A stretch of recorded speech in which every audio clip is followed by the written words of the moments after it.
Hello everyone, good morning, welcome to a new blog. 10th July বুধবার ঘুম থেকে উঠে ফ্রেশ হয়ে চুলটা একটু ভালোভাবে আঁচড়ে নিচ্ছিলাম, কারণ এই গরমে চুল একদম উঁচু করে বাঁধা এটাই হচ্ছে আমার একমাত্র হেয়ারস্টাইল।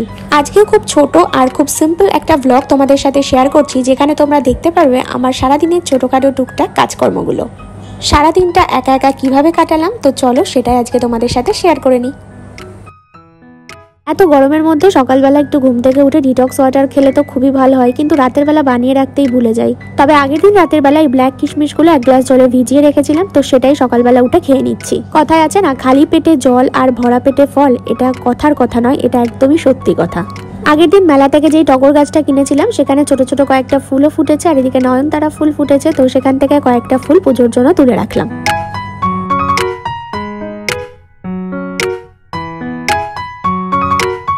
তো এরপরে শুরু করলাম সকালে রান্না বান্নার আয়োজন। আজকে সকালে খাওয়া হবে রুটি, তো তার জন্য রুটি তো মাসি করে দিয়ে গেছেই। তো এখন আমি তরকারিটার জন্য সমস্ত কিছু কাট করে নিয়েছিলাম, তারপরে তরকারিটা বসিয়েও দিলাম। উজ্জ্বল যেদিন ডায়মন্ডের অফিসে যায়, সেদিন তো সকালে ব্রেকফাস্ট সেরে তারপর দুপুরবেলা আবার লাঞ্চও করতে আসে বাড়িতে। তবে যেদিন কলকাতার অফিসে যায়, সেদিন লাঞ্চটা প্যাক করে নিয়ে যেতে হয়। তো লাঞ্চের জন্য এখানে রুটি দিয়ে দিলাম, আর সকালে ব্রেকফাস্টে খেয়েছিল ও দুধ মুসলি। আর আজকে ওর মুখটা দেখেছো, কাজের প্রেশারে মুড তো একদমই অফ হয়ে গেছে। তো যাই হোক, গাড়ি আসতে যতক্ষণ লেট করছিল ততক্ষণ আমরা একটু গল্প করে নিয়েছিলাম, তারপরেও বেরিয়ে গেল। তো এরপর বসলাম আমি আমার ব্রেকফাস্টটা নিয়ে, রুটি, তরকারি, একটু শসা পেয়ারা কাটা, আর সঙ্গে টক দই।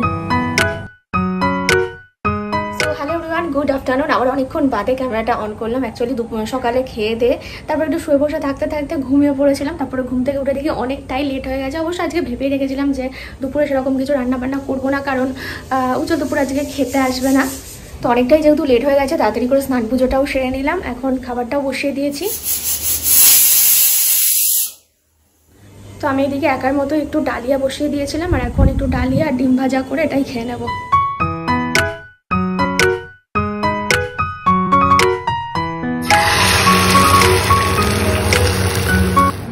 আজকে আমার খাবার ডালিয়া আর ডাল একসঙ্গে একটু সেদ্ধ করে নিয়েছি। এখানে আলু সেদ্ধ আর এখানে ডিম ভাজা, আর সঙ্গে ঘি দিয়ে নিয়েছি একটু।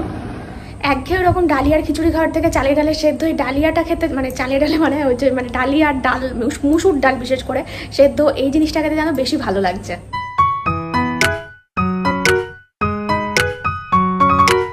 বিকেলবেলা গাছগুলোতে একটু জল দিয়ে দিচ্ছিলাম, আর এত গাছ হয়ে গেছে, ব্যালকনি পুরো ভরে গেছে। এগুলোকে একটু সময় করে একদিন সাজিয়ে গুছিয়ে রাখতে হবে। তো তারপর চলে গেলাম ছাদে, ভাবলাম একটু হাঁটাহাঁটি করে আসা যাক। আর এসে দেখছি আকাশটা এত সুন্দর লাগছে, কিছু জায়গায় পরিষ্কার আকাশ, কিছু জায়গায় মেঘ ভাসছে, দারুণ লাগছে। আর সঙ্গে হাওয়া তো দিচ্ছেই।